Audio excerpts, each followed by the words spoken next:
Getting the money is not the real challenge. Keeping it and making it work for you is the challenge. Is this money something that you need to grow? Or is this money that you need to preserve in your life? All your decisions with respect to that money change accordingly. I can easily relate it to a lot of influencers I see around me.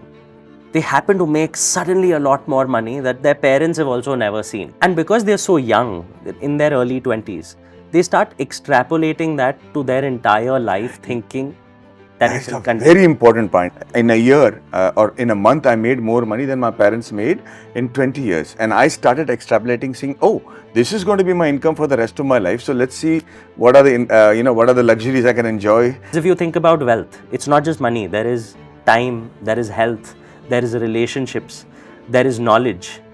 And only when you're measuring all of this, where despite a windfall, and when that money stops coming in, it doesn't impact you negatively because you realize I can use that windfall to improve other aspects of wealth in my life. And I'm a CA. I have all the respect for my mother institute, which has given me a lot. But there is no subject on personal finance even in the CA degree. But I'll tell you something, I think the finance industry also ends up making money by complicating finance for you as an end user. Because only when we can show you how intimidating this really is, and you're like, listen, take my money and manage it for me. Correct. That's where the gap is, that all the marketing is happening around telling you this is so complex, and for us to earn these kind of returns and safeguard you, we need to do these complex valuations and calculations and whatnot, that an average Joe would say, listen, there is no way I can spend years and still understand all the complicated stuff that these people are doing. True. So I'm happy to pay a higher premium for it. But a lot of times it could be a marketing tactic also, because all it takes in managing personal finance are just a few fundamental rules. You know what they say, when bad things come, they come out of nowhere. We often forget that's exactly how good things come too. कभी सोचा था कि if you suddenly say, for instance, win a lottery, तो आप क्या करोगे? Maybe an unexpected inheritance or an investment that lived up to its promise. While all of this sounds like a dream, getting the money is not the real challenge. Keeping it and making it work for you is the challenge. And that's why today at Actually Speaking, we're preparing for the very best. What happens when you strike gold? More importantly, how do you make sure that it stays with you? Today, we're joined by a man who I'm actually a big fan of, and I've extensively followed on Instagram, and whose advice I found really sound and modern and relevant. Please welcome, and it's a great pleasure to introduce you to Sarthak Ahuja. Thank you, Sarthak, Maddy. yeah. Thank you. And I meant what I said. I really enjoyed all of your reels, and I find it very relevant, to the point, and specific, which is more than we can say for most other advices that you get on the internet every morning. So, Sarthak, I'm sure, being a CA, an investment banker, and someone who works closely with startups, you see this all the time. We often think windfalls are like events where lightning strikes, or it happens once in a blue moon. But in today's world of startups, it's more common, right? Oh, it absolutely is. I mean, if you think about it, back in the day, it used to only be people who were celebrities, you know. In today's time, you've got content creators, people who really strike gold and start making money suddenly.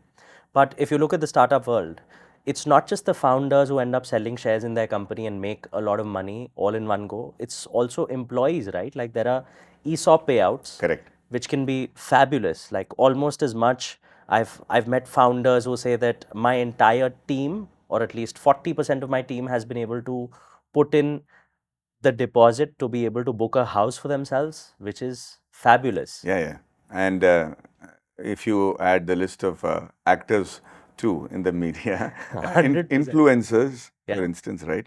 So the thing is, also what you define as a windfall could probably start with your baseline. So somebody who's earning, let us say, 20,000 rupees a month suddenly makes 1 crore. For him, that could be a windfall. But his approach to how to retain that 1 crore and make him work for him could be, for instance, different from a guy who ends up selling his shares on a startup and makes 40 crores with the same baseline. What kind of advice do you have for these two different sort of windfalls? So you see, it's almost like with finance. Despite having all these rules, at the end of the day, it comes down to your mindset. Correct. Yeah. Correct. And I always say that you need to look at money in two ways. Is this money something that you need to grow, or is this money that you need to preserve in your life? Very wisely said. True. And all your decisions with respect to that money change accordingly. First thing is acknowledging that a windfall is a once in a lifetime event. Only because what so happens is, and you mentioned actors, and I can easily relate it to a lot of influencers I see around me. They happen to make suddenly a lot more money that their parents have also never seen. Correct. And because they're so young, in their early 20s, they start extrapolating that to their entire life, thinking that That's it will a continue. very important point, sir. I mean, that it happened to me. I was making my initial set of returns on my whatever I was working, and suddenly, in a year or in a month, I made more money than my parents made in 20 years. And I started extrapolating, saying, "Oh, this is going to be my income for the rest of my life. So let's see what are the what are the luxuries I can enjoy." And I'm thinking keeping 30% of that as my saving is just enough. And that would have been a huge mistake had I not been successful after that. Absolutely. And I think, it's for all humans. Correct. We end up looking at a pattern for a limited amount of time and then think this is how life works. So if you've seen a certain amount of paycheck coming to you for about 15, 20 months, you'll think this is how it will continue to go till the time I get to retirement. So true. And only realizing that all of this can be short-lived, just acknowledgement of the fact that this can be short-lived, immediately switches on something in your mind to tell you, okay, let me save a part of this. I understand some of it has to go into improving my lifestyle and for people around me who may also have expectations from you then. But just that mindset will help you take the right kind of decisions. And another problem, if I may add, is unfortunately, people have such few metrics to measure their life on with. Correct. And for most people, money becomes the only measure. Correct. Because if you think about wealth, it's not just money. There is time, there is health, there is relationships, there is knowledge. And only when you're measuring all of this, where despite a windfall, and when that money stops coming in, it doesn't impact you negatively because you realize I can use that windfall to improve other aspects of wealth in my life. I can use that to improve the time that I have to spend on things that I would enjoy, on improving my health, on improving relationships with people around me who may possibly need my help. And this is a time for me to stand up. That is so true. Going back to the first point that you mentioned, when you have that windfall, and I'm saying now, tangibly speaking, you have, a set of people who are your trusted friends and relatives, okay, who might not have seen that sort of money in their lifetimes, but they are quickly jumping in to advise you कि भाई करना क्या है. And then yet, your instincts which tell you कि भाई इनका जो suggestion है ये तो सही है, पर ये they are not coming from an experience of wealth for that advice to be sound for your situation. So my first question is, when the windfall happens, what is the first tangible, practical thing you should do? Okay, so I would say the moment that happens, you have to realize, for example, one day, all the money inflow in my life is going to stop. Correct. At which point, I need to ensure that my money is invested somewhere where net of taxes, after deduction of taxes, would I be getting enough in terms of passive incomes, which would take care of all my living expenses comfortably. And, accounting for inflation, accounting for people I would be adding in my family going forward and their expenses and their aspirations, maybe for their education, their wedding and big events in life.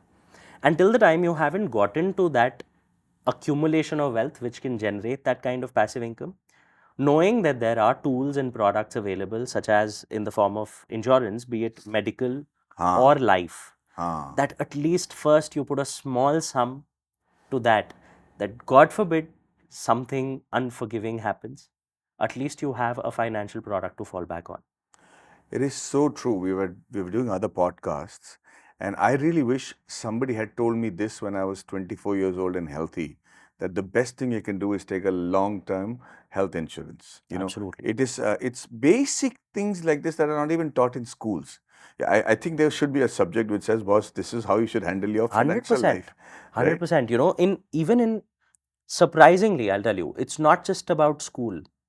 The chartered accountancy degree, and I'm a CA, I have all the respect for my mother institute, which has given me a lot. But there is no subject on personal finance even in the CA degree. Can you believe? Can you believe that? My God. So the education system overall also stems from people acknowledging the need for understanding these topics. Yes.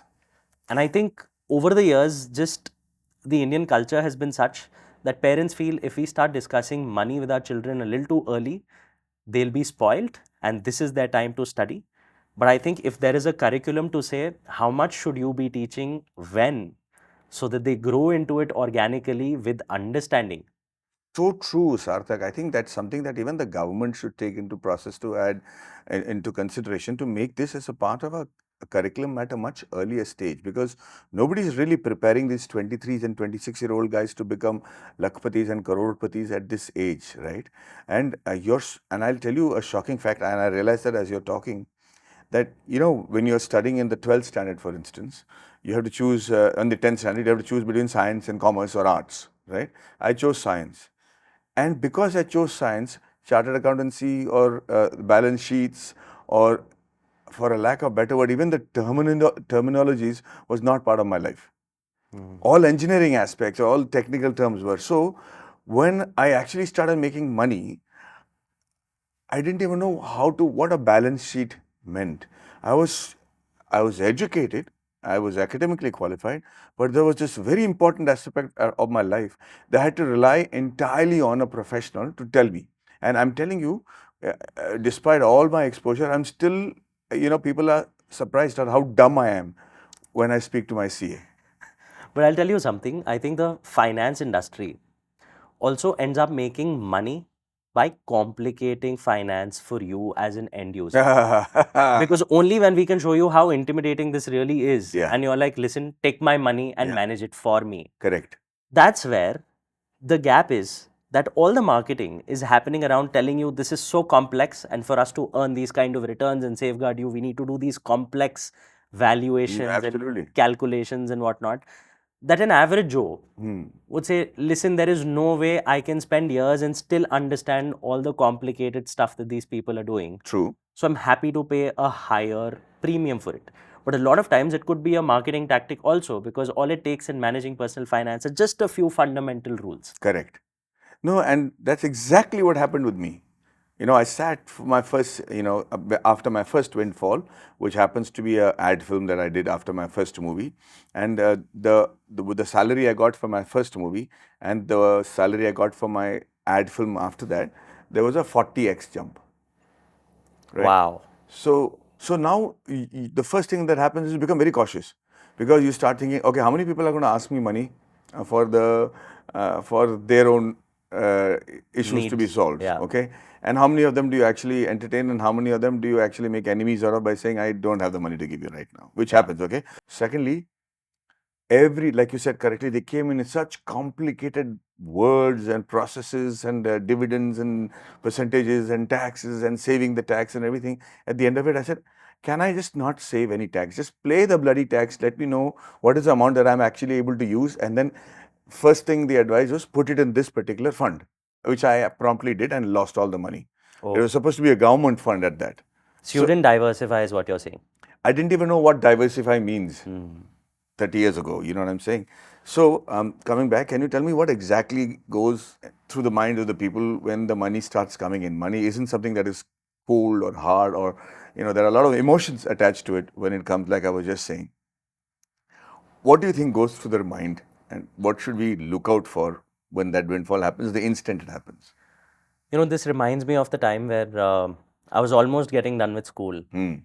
And my mum, of course, right since I was in kindergarten, would in the morning ask me to go and do Jai Jai to Bhagwanji Correct. before you go out, right? Yeah. Average Indian household.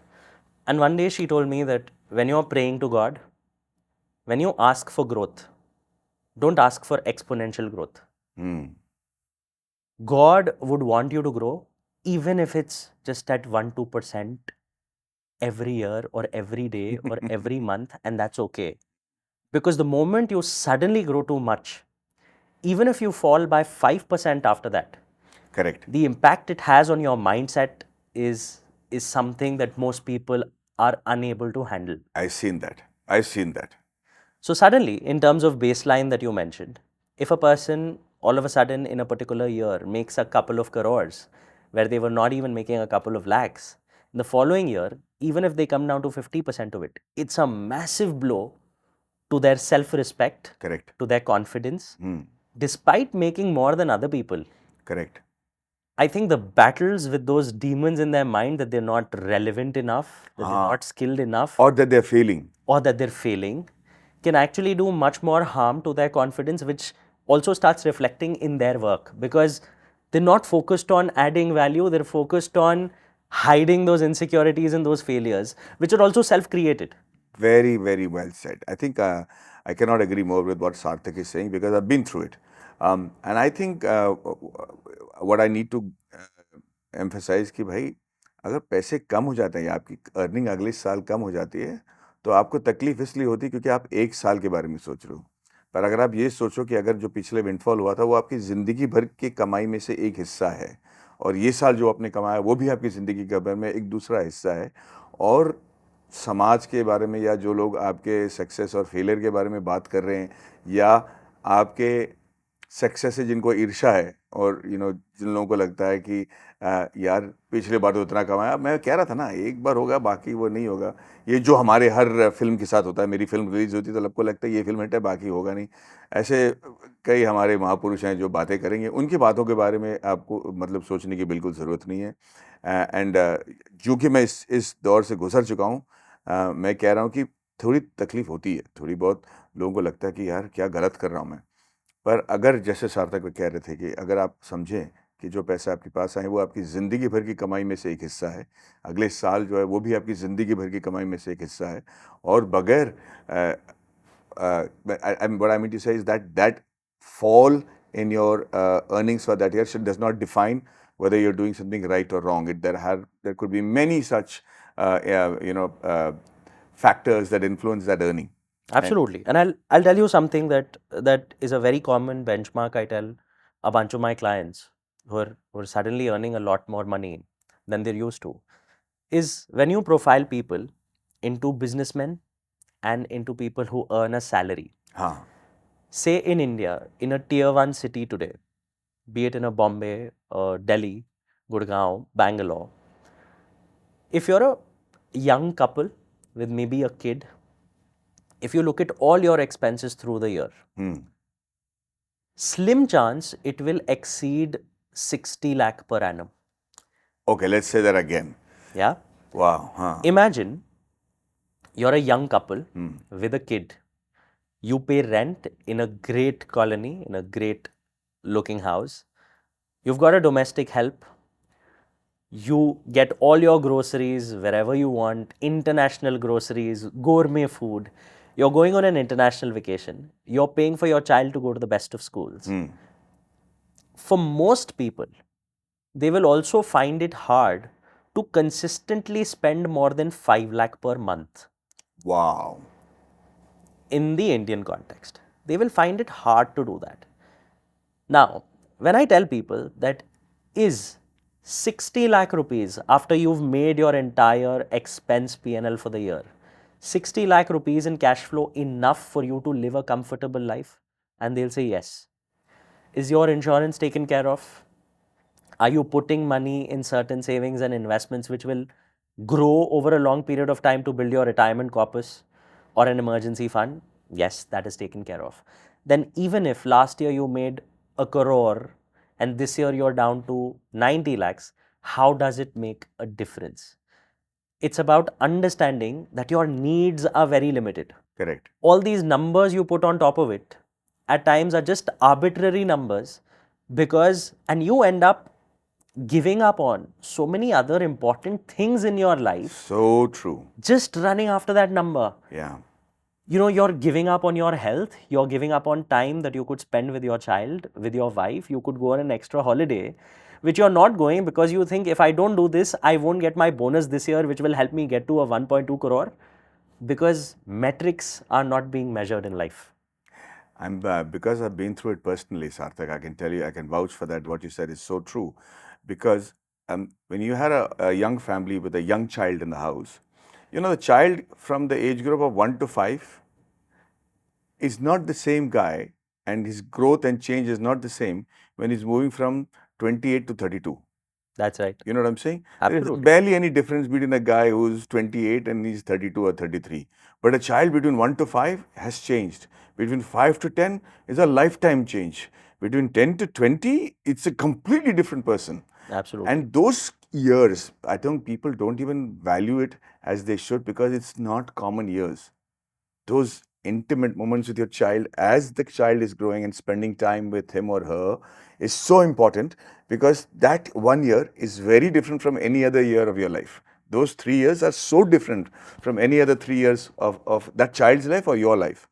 And I find a lot of people in pursuit of this digital definition of their success taking so much away from their lives. And I think it's very, very important. But the next question that I want to come to is, the numbers might vary, okay? But when you're used to a certain level of comfort and a lifestyle, okay? When that starts getting compromised is when, and it happens to actors also like us. For instance, we realize, oh, you know, after this movie, you have 4,000 followers. And then after the next movie, we only got 6,000. And that actually starts playing in your mind. But more importantly, if you realize that you made the mistake of buying the S-class Mercedes, which you thought will probably define you for the rest of the next decade, and you suddenly realize you're not able to pay the EMI because you overshot the the expense. Coming down on that lifestyle really affects a person. So you already answered a bit of that earlier. My question is, how do you bifurcate the kind of when the windfall comes? What is for the future? What is your actual current financial standing? And what is within the realm of your lifestyle increase in terms of percentage, if I may ask? I'm glad you brought that up, and I'll tell you why. Because our financial decisions are so driven by our environment. Yeah. As they say, the sum total of the 5 people that you spend the most amount of time with. True. So as an actor, if you spend time with other actors and all of them are getting in S class, you would suddenly feel the need to fit in to do that. And that is the biggest killer of wealth. Right. That is the biggest killer of wealth, because once you increase your lifestyle beyond a point, it is extremely hard to bring it back.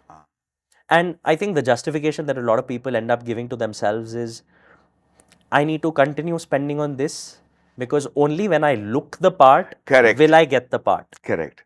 It's about understanding or striking a balance that at times we put a lot of overemphasis on getting these new and shiny things will have a major impact on our life, and people will see it and then they will value it.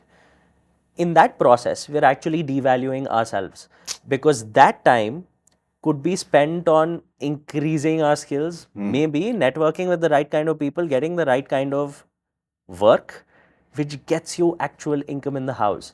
And this is just compensatory spending to give you that dopamine hit of what people would like to call retail therapy. Correct. Right? But purely from a numbers perspective, I say if your emergency fund is taken care of, which I would say for a person in their 30s with a family, should be at least 12 months worth of living expenses of the entire household, should be in liquid investments which you can access at any time you want for an emergency. कि अगर आपके पास windfall आ जाता है तो आपकी 1 साल की जो खर्च 1 साल का जो खर्चा है जो आप खर्च करोगे अपनी फैमिली की अपकीप, अपने इंश्योरेंस, गाड़ी चलाने के, नौकर के सैलरीज जो भी हैं, ड्राइवर के सैलरीज, सब कुछ मिला के 1 साल का जो खर्चा है वो आपके पास लिक्विड फॉर्म में इन्वेस्ट होकर रखना चाहिए। लिक्विड का मतलब ये है कि जब भी आप चाहें उसे निकाल कर अपने काम के लिए इस्तेमाल कर सकें। वो अमाउंट आपको हमेशा अपने साथ लिक्विड फॉर्म में रखना ज़रूरी है। Absolutely. The second rule I would say is your medical insurance should be at least 6 months of your income worth of cover, because these days medical expenses are so high. God forbid, I wouldn't wish this upon anyone, but if you need to go through a surgery or you need to stay at a hospital for a week, it's not just a week. There is a lot of pre-surgery care, there is post-surgery care, expenses on medicines. Assuming you've picked the right kind of medical insurance policy, if you're earning 5 lakh a month, 5 into 6, at least 30 lakhs worth of medical insurance is what you need to have so that your family is adequately covered. You could take a floating medical insurance policy which covers all family members, or you could take individual covers for everyone.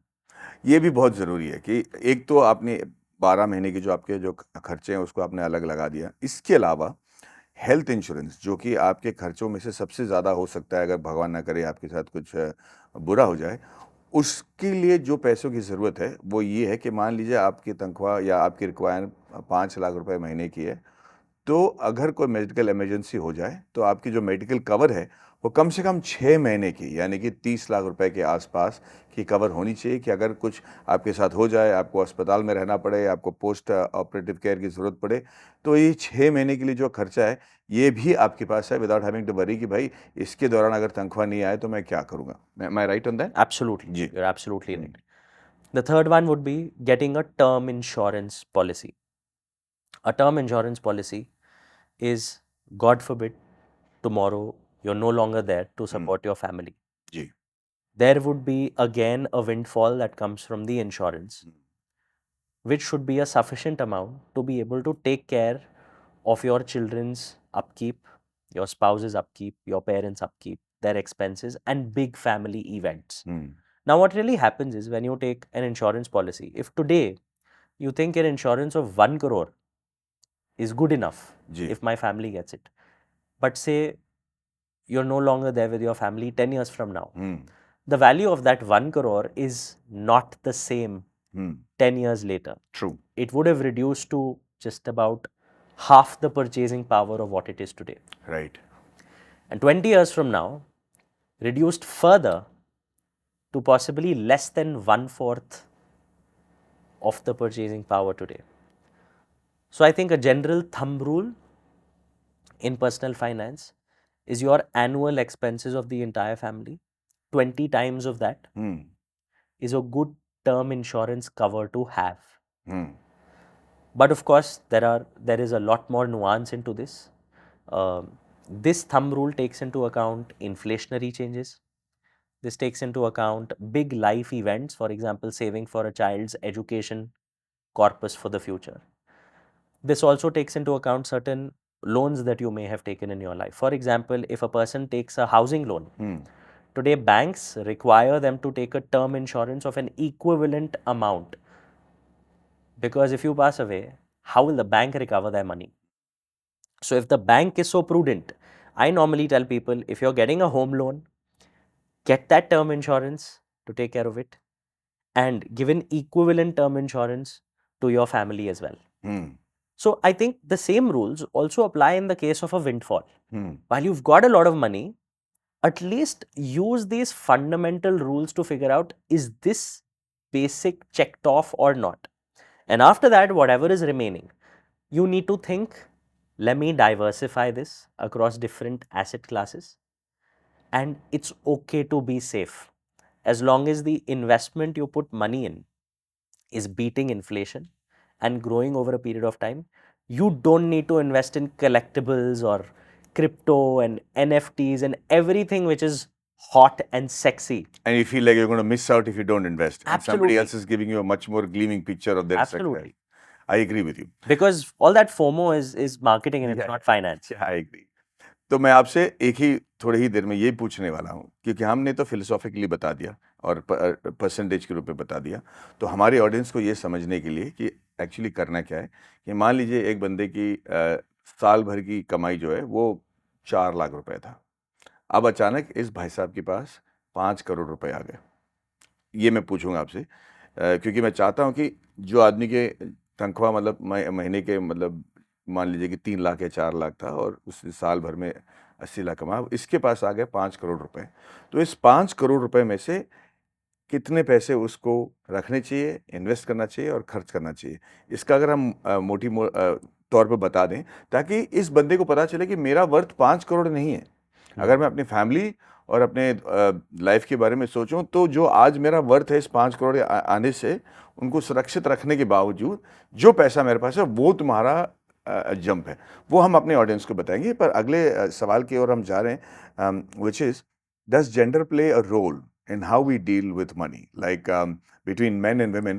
Are there differences in the way that they handle this large windfall? Is there a stark difference between how men and women There is in fact a stark difference in, and I think some people like to say that we should not talk about these things because we should not stereotype genders. But to be honest, in a country like India, when I see clients and family businesses and families, the men who are focused on even increasing their business will take a lot of risks.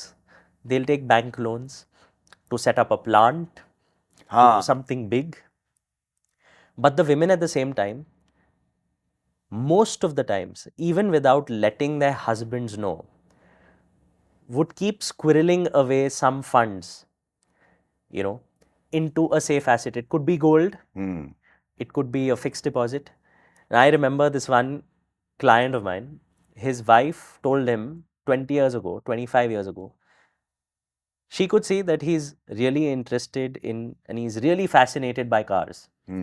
So she would say, every time you decide to buy a car, you'll have to get me gold of an equivalent value. Only then can you buy the car. Good one. Yeah. And he luckily happened to agree. One, it kept his expense in check because he knew he had to spend double I know. than the value of the car. And he can't take loan to buy gold jewelry, right? So he would have to build those savings. At the same time, car being a depreciable asset, of course, he changed it 3-4 times over that period. And the wife has made enough gold, and you know what's happening of gold prices right now. And just when you think it's peaked and there's another jump is not possible, it hits you across the face with how wrong you were. Absolutely. So I think we don't give enough credit to women because with the risk-taking appetite, you also need someone to safeguard you. Correct. And I think they're a great balancing act in an Indian household, so to say. But in the same breath, I would also tell you that women are also more prone to being conned because someone will talk them into saying, you're not understanding this and this is great.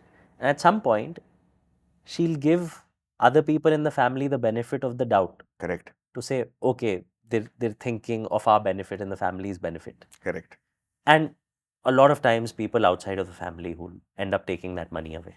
Which is very unfortunate. And I think that the best way to safeguard against that is to have a clear talk with your spouse and partner. 100%. And keep that the most sacred union and decision-making entity as opposed to being influenced by others. Because a husband and wife end up spending a lot more time with other people when they're both employed, right? And that influences their decisions quite dramatically. That's also what happens when you have the money lying around. So how do you employ it productively? Suppose his income is say 4 lakhs a month, so yearly income is around 50 lakhs, and he suddenly gets a 5 crore.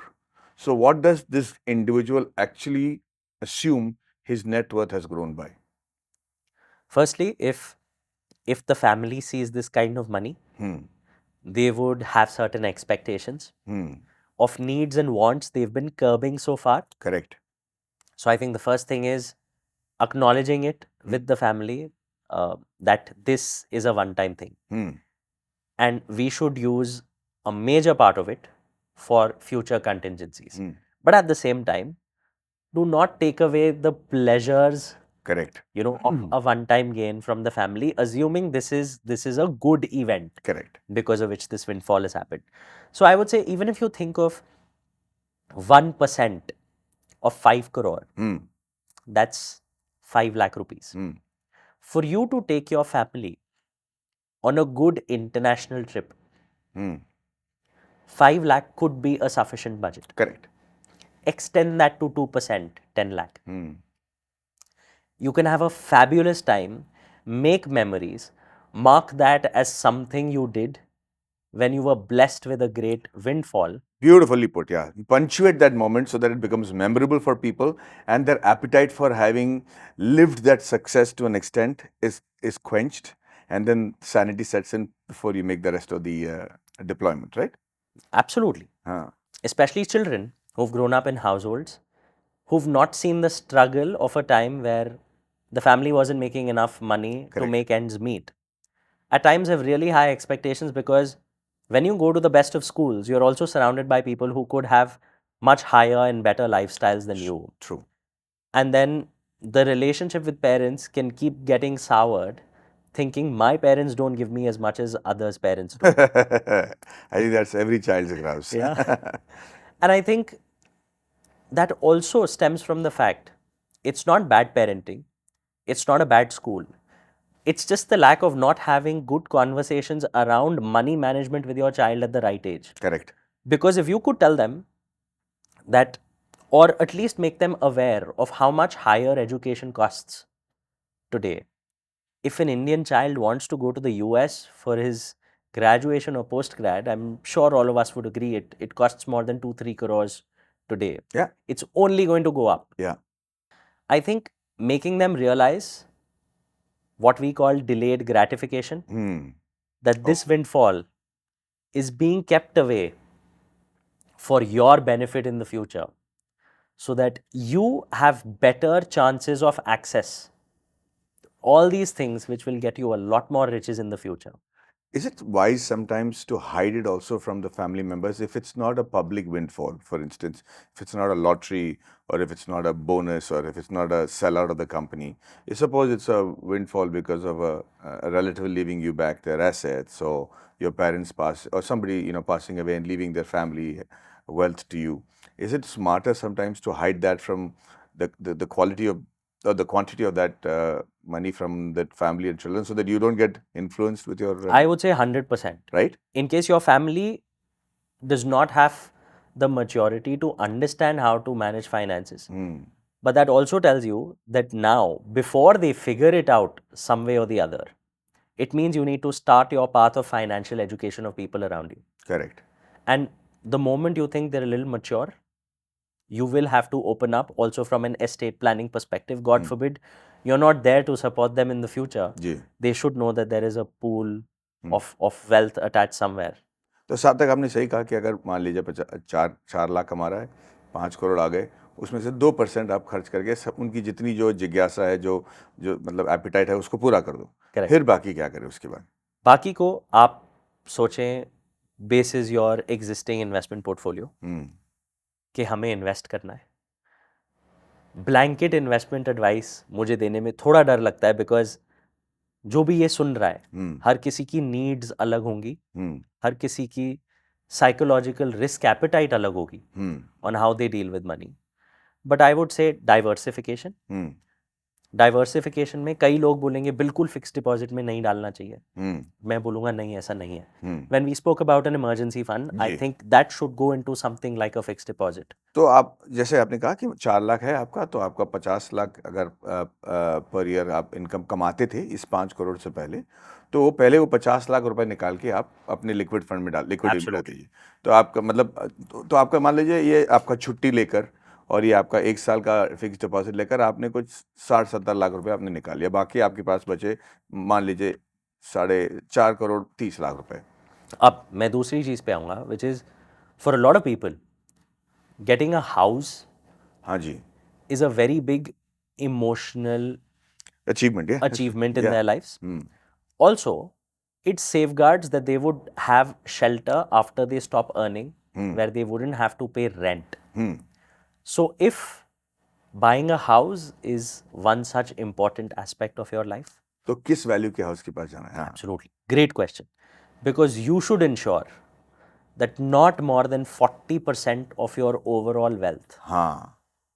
in any case, not more than 40% of your overall wealth is locked in a house that you live in.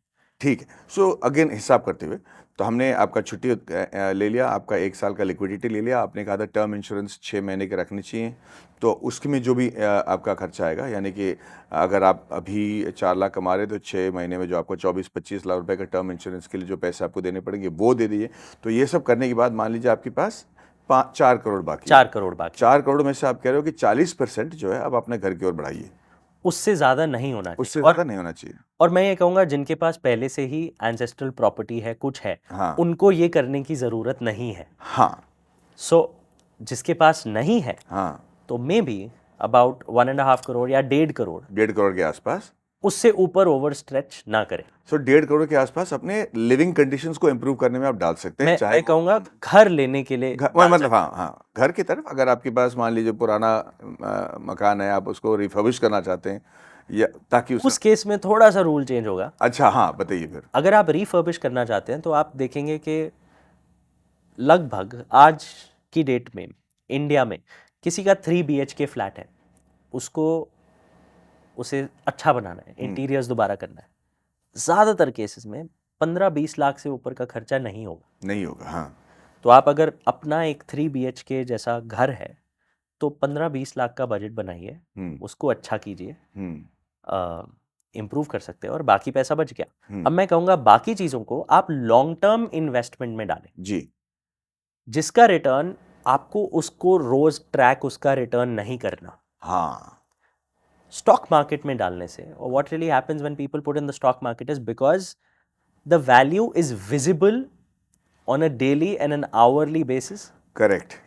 People end up getting obsessed with that number. Correct. I know exactly what you're saying because you invest in stocks and then you start micromanaging it because on an hourly basis you see what is happening and you end up fingering it a little too much, if I may use the word. Correct? Absolutely. Which is why I think lack of liquidity in a lot of cases is also a positive. It's good because anytime you're going through a bad time or need for money in your life, you see stocks as something you can immediately liquidate. Correct. And use it for. Correct. And when the same amount is actually locked in, say, real estate, yeah, which you can't immediately flip, even though overall, over a long-term basis, stock markets may give you slightly better returns than real estate may. Really? Absolutely. But people still end up making a lot more money in real estate because they don't liquidate it when they need it. And that compounding over 20-25 years in wealth is what really makes the difference. So I think I can vouch for that. Yeah. So while people should look at, okay, what is the return I get on an annualized basis, what percentage per annum on my investment, they should also see which investment can stand the test of time and stick around for the next 20-25 years, because that will make you money and not that extra 1% per annum. Which is so true. ये मेरी जिंदगी में हुआ है कि जो पैसे आए थे, मेरे पास चॉइस था कि या तो आप लैंड में इन्वेस्ट करो, या आप स्टॉक्स और बॉन्ड्स में इन्वेस्ट करो, या लिक्विडिटी में रखो, या गाड़ियाँ खरीद लो, या गोल्ड खरीद लो. मैंने रियलाइज किया कि जो पैसे को मैं छू नहीं पा रहा था आसानी से, which is my land investment, वो over a period of time ना मेरे को बहुत दुख देने लगा, क्योंकि मुझे लगा कि यार इतना पैसा लैंड में अटका है, कोई रिटर्न नहीं मिल रहा. मेरे लाइफ में कोई, मतलब मैं यार ये लैंड बेचूं तो मैं अच्छे घर पे रह सकता हूँ, मेरी गाड़ी अच्छी हो सकती है, पर 25 साल बाद जो रिटर्न मुझे उस लैंड से मिला, वो actually that defined my net worth. And I am seeing this as a revelation as I talk to you too. My investment in assets that I could not touch for my whims and fancies eventually defined my overall net worth at this age, which is very important. So coming back to the practical aspect of it, आपके पास 4 करोड़ बाकी रह गए. उस 4 में से आपने कहा कि 40% यानी कि 1.5 करोड़ के आसपास या तो आप अपना लैंड में या घर पे या ऐसे एसेट पे इन्वेस्ट करें जो आपको आसानी से आपके हाथ नहीं आएगी. एब्सोल्युटली. हाँ. और बाकी जो बच गया, हाँ, बाकी आपके पास बच गए, उसको मैं बहुत सेफ इन्वेस्टर हूँ. मैं नॉर्मली रेकमेंड करूंगा आप लॉन्ग टर्म एसेट्स में ही डालें.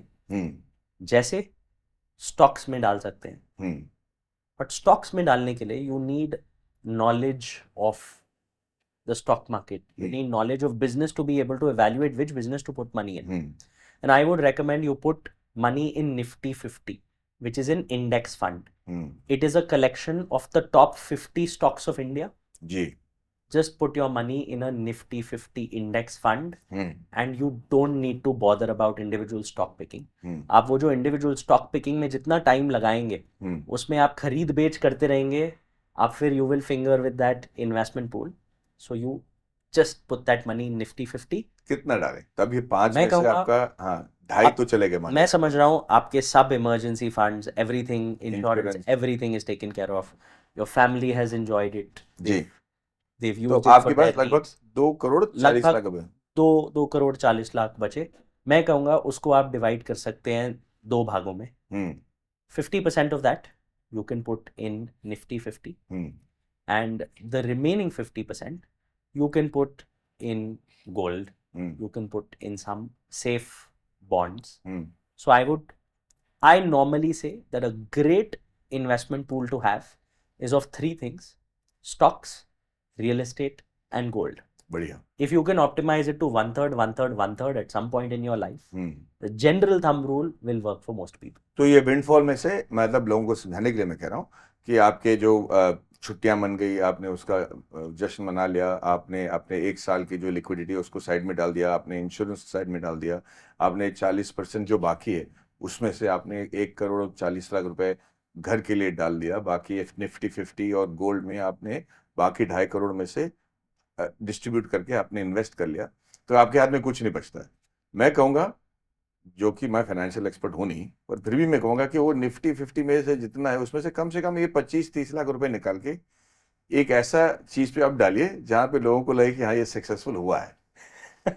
देखिए ये ही सबसे बड़ी प्रॉब्लम मैं है। समझ गया। यही सबसे बड़ी प्रॉब्लम है, बिकॉज जब आप अपने लाइफस्टाइल पे खर्च you start spending on signalling products and your mind gets used to getting a dopamine hit out of देखा दूसरे ने देखा मेरी कैसी गाड़ी है, then to live up to that is very very costly. बिल्कुल मत दिखाना। दिखाने की क्या जरूरत है, लोग तो आजकल नहीं दिखाना वो बात भी है। मैं ऐसे माहौल से आया हूँ जहाँ पे मैं पैदा पला, जैसे टाटा स्टील और टाटा फैमिलीज और इन्फोसिस, ऐसे लोगों को मैं देखता हूँ जिनको देखकर आप कभी नहीं, if you see high officials in all these companies, you will never be able to say कि ये इतने हाई ऑफिशियल्स हैं, इनका नेटवर्थ क्या है। और मैं काफ़ी लोगों को हमारी इंडस्ट्री में देख चुका हूँ जो सोशा के चक्कर में अपनी ज़िंदगी खो बैठे हैं। So I totally understand what you saying, but थोड़ी बहुत अगर इंटेलिजेंट करना हो तो आई डोंट थिंक मैं इसमें आपको एक चीज़ कहूँगा। होता क्या है ना, बहुत बार people's knowledge that you have wealth opens up a lot of access and network and ease for you. Correct. अगर किसी को पता है कि आपके पास पैसा है या आप एक बड़े आदमी हो, correct, you don't really need to spend on getting access. They will automatically start respecting you and giving you that comfort to say, let's not mess with him, big guy. Correct. So I think indulgences या दिखाने का भी जो तरीका है, हाँ, गाड़ी अगर आप 50 लाख की लेंगे दिखाने के लिए, उसके कंपैरिजन में आप 2-3 लाख की घड़ी ले सकते हैं। सही कह रहे हैं, ये बहुत स्मार्ट है। और जब लोग, अच्छा मैं एक और बात कहना चाहता हूँ, जब लोग गाड़ी ले लेते हैं ना 50 लाख की, तो उनको रियलाइज नहीं होता है कि जब आप सर्विसिंग के लिए देते हो तो आपकी मिडिल क्लास टेंडेंसी में ना रूह से खून निकलेगी, क्योंकि उसका जो मेंटेनेंस कॉस्ट है, जो बेसिक है, वो is probably costlier than the car you had before you bought that 50 lakh car. That's right. And to get your mind around that is so difficult, right? Like I said, that mindset has to change, which brings me to the next and very important question, which is emotional and psychological preparation for the wealth that you have. Okay, and I think that it just goes to show that money affects us in a personal level. So we know what we have to do in terms of like say investments and options, but how do you prepare yourself psychologically and emotionally for such windfalls? And the next question after this will be, what if you're not the one receiving the windfall, but the one responsible for giving the windfall? For instance, if you're the one who's writing away your assets for your children and next of kin, how do you structure it in such a manner that you actually know that it's beneficial to them and will not ruin them? So I think to your first question, I would say the reason it causes a lot of psychological dissatisfaction to people is because they start thinking that they deserved this windfall, हाँ, or they deserved it because of the hard work that they've done, or the talent they have, or anything that they've been working very hard towards. The moment you acknowledge, or I feel the definition of humility is just acknowledging that all the good things that happen to you in your life is just pure good luck. Oh, I feel so too. Yeah. So the moment you acknowledge that God or universe or everything that's happened to make this windfall happen for you is just luck, and it's not because you worked hard or something, what you're doing is you are detaching your self-worth from that windfall. And you're saying, okay, if this has come as a once in a lifetime blessing, I will treat it with respect like that, with these rules, because when something is related to God or is a blessing, you know, you're very ritualistic around it. Correct. Like मेरे को धूप जलाना है, Correct. मेरे को भगवान को फूल चढ़ाना है, हाँ. क्यों? क्योंकि बताया गया है. Correct. So if a financial advisor has told you that you need to follow these rules, you will be more prudent, disciplined, and ritualistic about it. Correct. When you detach your self-worth from it. Correct. Because the moment your self-worth is attached, you would want more and more of it, because it's just given you a taste of something where there is no upper limit. And you've been yearning for the longest time, and you thought you deserved it. Correct. So I think psychologically, that's the first step. Second is, you will then be more ritualistic and disciplined about it and follow all the rules that we've discussed so far. Correct. To actually take care of it. Correct. Now your next question was that what if you are the one giving the windfall to other people? Now it would be a very, I am assuming, an unfortunate situation in most cases where people are giving away their wealth to their descendants when they're no longer present in this world. The first thing is understanding a will. If you pass away, you know, 60%, more than 66%, if I have the stat right, of civil cases in India are relating to property matters. Out of which 80% of the cases are related to siblings or family members fighting about property. Correct. So the moment you've given away without any clarity a windfall to your descendants for them to figure out how to split it, there is a very high statistical chance they will end up fighting with each other with a lot of bad blood, and none of them are being able to fruitfully use what you've passed on to them. Yeah, in fact, passed on a curse to them instead of a blessing. Absolutely. It's ruined their relationship. In fact, I have known of people who, with the expectation of this windfall, have started living their lives. Yeah. And that's the most dangerous thing to do. कि आपके माँ बाप अभी तक जिंदा हैं, आपको पता है कि यार इतने पैसे तो आने ही वाले हैं, और आपने वो पैसे खर्च करना शुरू कर दिया जो आपके पास अभी तक आए नहीं है, क्योंकि आप रुके हो कि आपके घर वाले का इंतकाम कभी ना कभी होगा और वो पैसे आपके पास आएंगे, which is such an unfortunate way to live your life. And you know, thank you for bringing this up, because it also tells you that money is such a psychological lever. Correct. For people, that while you mentioned this about one part of the family which is expecting the windfall, the other part, you know, old parents at times, when they realize that the moment I show or indicate a lollipop that if you treat me well, Correct. I am going to leave a certain part of my wealth to favor you over someone else, and you use that little indicator to get things done. Correct. You've already put in a terrible seed of using money as a psychological manipulative tool in your family. Correct. Without even having to, explicitly state that, you've given that learning to your children. Correct. And I was coming to this very important question, which just struck me, Sarthak. There is also a right time to write away your wealth to your children, no? I have seen a lot of parents regret the timing being wrong. So I would say that's how I would look at it. is the timing to let them know that there is a win can be deferred to the right time. Correct. But because we can't predict, one random day our life on this world is over. It could be for someone in their 30s, in their 40s. They wouldn't have thought that it's the right time to write a will. But maybe if you've accumulated some wealth, you want to secretly write a will, register it with the court, so that tomorrow, in case of an unfortunate event, that registered will rests somewhere in public records. Yeah, and somebody has to know that it exists also. Which in a lot of cases happens to be the trusted family chartered accountant or financial advisor. Correct. So we know that there have been clients who will come, and this happened especially after the pandemic. Most middle class people, before they get a windfall, they don't have a financial advisor or a chartered accountant. Generally, the practice is कि यार bill वो tax भरना है, एक आदमी को लो account sheet बनाओ और टैक्स भर दो. But the windfall comes, the first thing you should get or invest in is a proper CA and a financial advisor. Am I right? Because 100%. Nobody does that. You know, I wasn't even told that I should do that.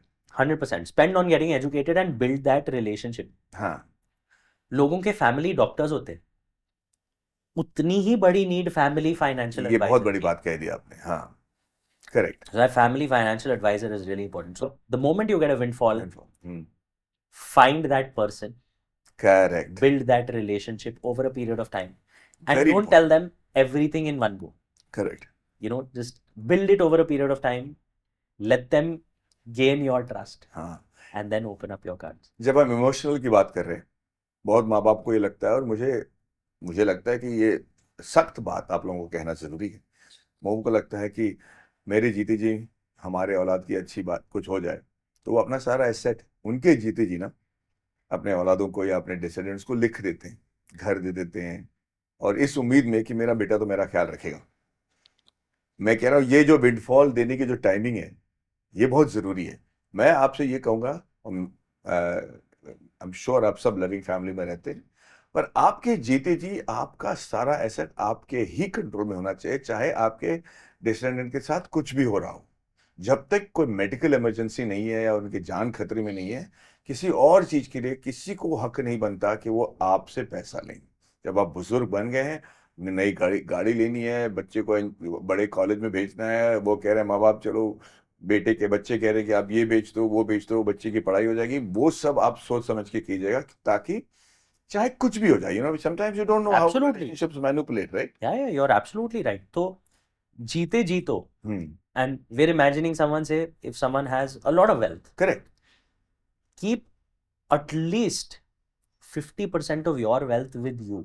Correct. The remaining wealth, if you think is huge, okay, we're talking about someone who has a net worth of, say, 10, 15, 20 crores. Keep 50% of that with you, even if you're old. The remaining, अगर आप चाहते हो कि आपके बाद बच्चों की लड़ाई ना हो, तो फैमिली सेटलमेंट डीड एक बनती है, मेमोरेंडम ऑफ अंडरस्टैंडिंग बनता है, जिसके थ्रू आप क्लैरिफाई कर सकते हैं कि, और बहुत केसेस में क्या होता है, the dispute happens when, say, even among siblings who are not brothers, you know, there's a sister and a brother, and you say, I want to give away a part of this wealth to my daughter because I don't want the brother to take everything, you know, not rightfully so. So you can do those things, but in the house that you're living in, and substantial amount of other wealth to take care of your living expenses, food and medicines and your everything should be in your control. And कभी-कभी मैंने ये भी देखा है कि you know the spouse surpasses the need of their spouses while writing the will. Absolutely. So they write it directly to their son or daughter. And after they've gone, nobody wants to take care of the mother or the father. You're so right. हाँ, ये सब चीज़ों का ध्यान रखना बहुत ज़रूरी है. आप अपने पास उतना पैसा ज़रूर रखें ताकि आपके और आपके पति या पत्नी की जो रिक्वायरमेंट है वो आराम से पूरी हो, ताकि आपकी इज्जत नीलाम न हो, चाहे कुछ भी हो जाए. इसके बावजूद अगर आपको लगता है कि आपको पैसे देने या आपको विंडफॉल देने हैं तो आप बेशक दीजिएगा, पर अपनी सुरक्षा करने की बात. Am I right? बिल्कुल. Well, anyway, today's episode was pretty intense. So before I go on, ask you one question, just to lighten up the atmosphere. What happens if you suddenly get 30 crores in your account. Suppose you make a windfall of 30 crores. What will you do, Sarthak? Oh, for me, unfortunately, despite being a finance influencer, is what I'm perceived to be by a lot of people. What they don't realize is that I've been studying money and I've been practicing in this for a lot many years. So if they expect me to behave in a way where I'll buy flashy cars and stuff like that, that's not going to happen. Like I said, I'm a very safe guy. I would split it in 3 parts. A third, I'll try and find a land investment, which I think has great opportunity for capital appreciation in the future. So you'll actually put 10 crores on land. I'll put 10 crores towards real estate, and I think in real estate between land and apartments, there is a higher potential for capital appreciation in land. So I would put 10 crores to land. I'd put 10 crores to stocks, which would be in the form of just putting it in Nifty 50, an index fund, and the remaining 10%, I'll probably split across 10 crores. Yes, the remaining 10 crores, I'll probably split across gold and maybe some other safer assets that I can't talk about right now. But let's flip it. What if you were to get 300 crores today? What are you going to do with that money? Hard liquid cash. I'm not much of a financial advisor, Sarthak, but I am quite a philosopher in my mind. मुझे लगता है कि and I'm saying this because I really, really, really believe in it. मुझे लगता है कि all your investments have to be age appropriate. If I was to make 300 crores when I was 30, my bifurcation of that spend would be completely different. I had a driver who epitomized a philosophy in the Mahabharata in the simplest way. He used to be quite a drunk. And the thing is, my uncle used to go to him saying, Dorai, what is wrong with you? Why are you, getting drunk like this? Don't you have any responsibility? Your son is growing up. Why would you not, make some money? And I said, make sure his life gets better and leave him a sizable amount so that he can work his life off. And his drunken stupor, he said, sir, my son is a good kid. Then it won't matter to him what I give him. And if he's going to be a jerk and an idiot, then whatever I give him, he's going to squander away. Why are you ruining my life? Absolutely. And so it made a lot of sense. Okay, so my allocation of that 300 crores, if I look at it and I'm fantasizing about it, at my age, I have realized that a lot of happiness comes if I'm able to make a positive change in people's life. So even though I would love to own a great car, which I'm easily capable of doing with this money, and maybe I will indulge in a car or an asset that I've always wanted because it gives me more than enough money to indulge in the best cars and whatever I want to do. But to use that money to make a difference in the lives of things that people I'm looking for the right word, for purposes that matter to me, would be a great amount of my spend. That's beautiful. Again, because it's age appropriate. It would not have been the same had I been 30. Because I had been 30 and I did not know what I would be by the time I was 55, I'd make sure I'd probably lean a lot more into what you were saying and saying, let me secure this, and let me have that. But then the purpose of that money is to make it work for you, right? Absolutely. If I get 300 crores right now, then I want to see how can I save animals, like today I thought what Mr. Ratan Tata has done in terms of building an animal hospital of that wealth was, I want to talk about it for the rest of my life. And I think that's a jewel that he's going to leave behind and a tradition that other people will like to follow, right? So 300 crores, maybe, so strangely, I've never had my own house, which is something that I've been yearning. Like, yeah, can you believe it? I've had houses that I lived in most of the time on rent, okay? And I have an apartment here or there. But why? Strangely, I've always wanted it, but I've never been able to stay in one place for more than 7 years. This is actually a life secret, I'm telling you. When I came into the industry, I was in the television industry, I'm not doing films. And from 94 to about 2000, I did television. And I thought, let's buy my house here in Bombay. Next thing you know, Mani Ratnam called me and I did a Tamil film and I moved to Chennai and I became a South superstar in terms of my films working there. So I thought, okay, Chennai is going to be based. Let's buy a house here. So let's make enough money and build a house for 2 crores or 3 crores at that time, which I thought was, the right amount of money to build a house with. But 8 years over there, and suddenly I got called by Rajkumar Irani to do 3 days. And then from Chennai, I came to Bombay, and suddenly my Hindi career sort of took off as a Hindi film actor and not a television actor. And then, and now I'm in Dubai. So I've never been actually in a place that I could settle down and say, okay, this is the best place, this is where and I think what I'm going to say next is really important. When you come close to a retirement age, it's very important to invest in your retirement community. And I'm not saying just money, but I'm saying in terms of your presence and building an ecosystem where people are aware of this is your pattern, this is how you live. So if something, God forbid, goes wrong with you, they will know immediately ki ye ho gaya hai. And this is far more important than this relatives. When you become part of an ecosystem of a society that you're retiring in, they know your habitats and what you do. And so you become a support for each other. Most people suddenly, like if you work for a corporate house that gives you housing till you're 60 and suddenly boom, you become poor as a church mouse because you can't afford the kind of house they've been giving you so far, and you're completely.